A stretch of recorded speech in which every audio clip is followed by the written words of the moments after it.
আজ ভাবলাম বাড়িতেই বানানো যাক চিকেন বিরিয়ানি, তাই বড় বড় করে দোকান থেকে কেটে নিয়ে এসেছি চিকেনগুলো। এখানে ফুড কালার আর এখানে নিয়ে নিয়েছি বিরিয়ানি মশলা, আর বিরিয়ানির জন্য 750 মতো চাল নিয়েছি। ভালো করে ধুয়ে মিনিট 15 মতো ভিজিয়ে রাখি। চিকেনটা কিন্তু সাদা তেলে বানাবো, আর ঘি কিন্তু অবশ্যই দেবো। এই আলুগুলো বড় বড় সাইজের করেই কাটবো, কেটে নিয়ে আর আদা রসুনও পেস্ট করে নেবো বলে রেডি করে নিচ্ছি।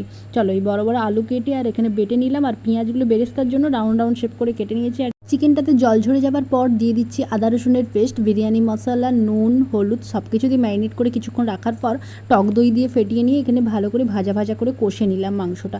তারপর একটু লেয়ার বানানোর জন্য ভাতটাকে কিছুক্ষণ ফুটিয়ে নিয়ে নামিয়ে নিয়ে আলুগুলোকে বড় বড় করে দিয়ে তার মধ্যে চিকেন আর একটু গ্রেভিটা দেওয়ার পর আবার একটু ভাতের লেয়ার দিয়ে বেরেস্তা, তারপরে ফুড কালার আর কেশর আর মিঠা আতর একটু করে দিয়ে লেয়ারটা বানিয়ে নিয়ে আটার একটু চারিদিকে প্রলেপ দিয়ে ধিমে আঁচে রেখেছিলাম ওই 20 মিনিটের মতন। তারপর বের করতে এত সুন্দর করছে মোমো করা গন্ধ। তারপর সবাই মিলে খেতে থাকি, আর চ্যানেলটা তোমরা ততক্ষণ সাবস্ক্রাইব করো।